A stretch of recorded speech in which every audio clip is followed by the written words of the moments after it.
ब्रेकनंतर आपल्या सगळ्यांचं पुन्हा एकदा स्वागत। नाशकात खड्ड्यांमुळे आणखी एका व्यक्तीचा बळी गेल्याचा आरोप या व्यक्तीच्या कुटुंबियांकडून आणि स्थानिक नगरसेवकांकडून करण्यात आलेला आहे।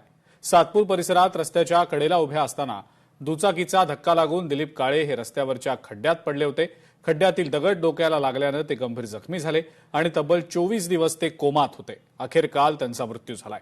काळे हे भाजी विक्रेते असल्याने त्यांच्या कुटुंबाचा उदरनिर्वाह हा त्यांच्यावरच अवलंबून होता। त्यामुळे प्रशासनाने आर्थिक मदत करण्यासोबतच कुटुंबातल्या एका व्यक्तीला महापालिकेमध्ये नोकरी द्यावी अशी मागणी नगरसेवक आणि कुटुंबियांनी केलेली आहे।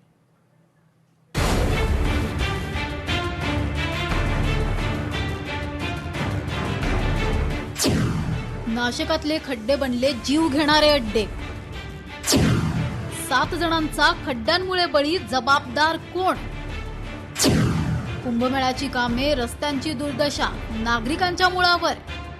नाशिक शहरातील खड्ड्यांचा प्रश्न गेल्या काही दिवसांपासून ऐरणीवर आलाय। सातपूर परिसरात रस्त्याच्या कडेला उभा असताना दुचाकीचा धक्का लागल्याने दिलीप काळे हे रस्त्यावरील खड्ड्यात पडले। खड्ड्यात पडल्यावर दगडाचा डोक्याला जब्बर मार लागल्याने दिलीप काळे गंभीर जखमी झाले। गेल्या 24 दिवसांपासून ते कोमात होते। अखेर गुरुवारी उपचारादरम्यान त्यांचा मृत्यू झाला।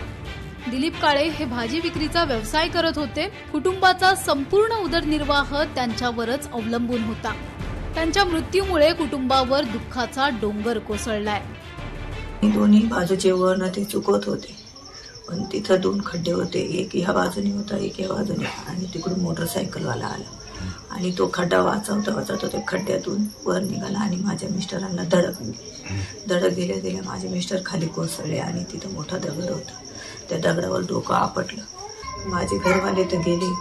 माझा परपंच एकदम हातावरचा होता। भाजीपाल्याचा धंदा करत होते आणि आम्ही त्यांच्यावरच जगत होतो। आता आमच्या घरात कळतं कोणीही नाही, तर माझ्या मुलाला त्यांनी नगरपालिकेत कामाला घ्यावं। दिलीप काळे यांच्या उपचारासाठी कुटुंबियांकडे पुरेसे पैसे नसल्याने स्थानिक नगरसेवक आणि नागरिकांनी मिळून मदत केली। मात्र प्रशासन आणि संबंधित ठेकेदारांनीही मदत करावी अशी मागणी आता करण्यात येते।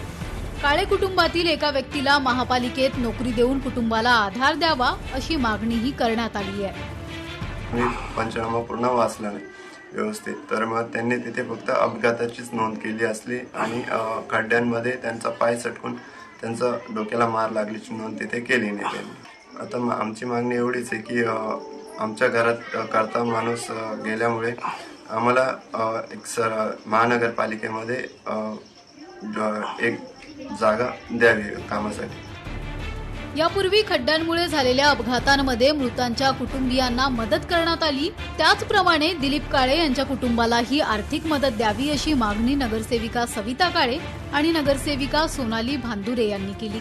खड्डे चुकवण्याच्या नादात दुचाकीने दिलीप काळे यांना धडक दिली आणि ते खड्ड्यात पडले। खड्ड्यातील दगडाचा मार लागल्याने ते गंभीर जखमी झाले। त्यांच्याकडे उपचारासाठी पैसे नव्हते। ठेकेदारांनी मदत करावी अशी मागणी प्रभाग समितीकडे करण्यात आली होती। मात्र ठेकेदार मदतीसाठी पुढे आले नाहीत असा आरोप नगरसेविका सविता काळे यांनी केलाय।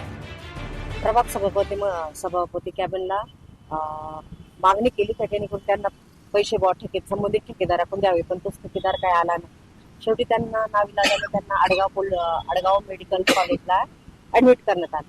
त्याच्यानंतर काल त्यांचं दुःखद असं निधन झालं। मागणी हीच आहे का याच्या आधी जे 6 बळी गेलेले त्या बळींना जशी तुम्ही मदत केली तशी आमच्या काळे परिवाराला मदत करावी ही आमच्या 4 नगरसेवकांकडून मागणी आहे। की तिथे महिनाभरही त्यांनी ट्रीटमेंट घेतली तरीही त्यांना रिकव्हरी मिळालेली नव्हती। खास इतका जबर त्यांना मार लागलेला होता खड्ड्यामुळे। हा ऍक्सिडेंट पूर्णपणे खड्ड्यामुळेच झालेला होता आणि प्रशासनाकडनं किंवा नगरपालिकेकडनं जर आमच्या बाकीच्या मृत कुटुंबियांच्या जशी साथ मिळाली, आर्थिक मदत मिळाली, तशी आमच्या काळे परिवारालाही मिळावी अशी मी मागणी करते। या प्रकरणाची संपूर्ण चौकशी करून कुटुंबियांना मदत देण्याबाबत सहानुभूतीपूर्वक विचार केला जाईल अशी माहिती मनपा आयुक्त मनीषा खत्री यांनी दिली। तसेच पोलीस ठाण्यात दाखल करण्यात आलेल्या गुन्ह्याबाबतही तपास करण्यात येणार आहे। अपघातांच्या घटनांची चौकशी करण्यासाठी नेमण्यात आलेल्या समितीचा अहवालही मागवण्यात येईल अशी माहिती आयुक्त मनीषा खत्री यांनी दिली।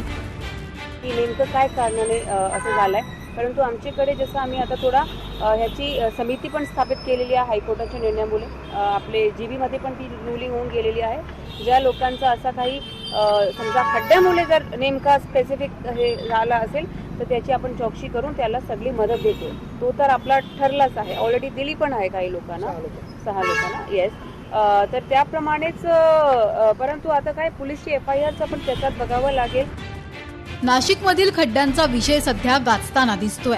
पुढील वर्षी नाशिकात कुंभमेळा होणार आहे. याआधी प्रशासनाकडून सर्व कामे लवकर उरकण्याचे काम सुरू आहे. मात्र रस्त्यांची सुरू असलेली कामे आता नाशिककरांच्या मुळावर उठतायत. याआधी खड्ड्यांमुळे 6 जणांचा मृत्यू झाला होता. दिलीप काळे यांच्या मृत्यूनंतर खड्ड्यांमुळे झालेल्या मृत्यूंची संख्या 7 वर पोहोचल्याचा दावा करण्यात येतोय.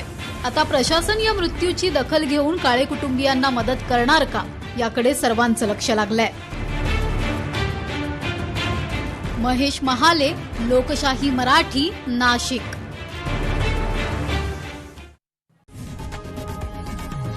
लोकशाही मराठी ऐका, पहा, जागरूक रहा.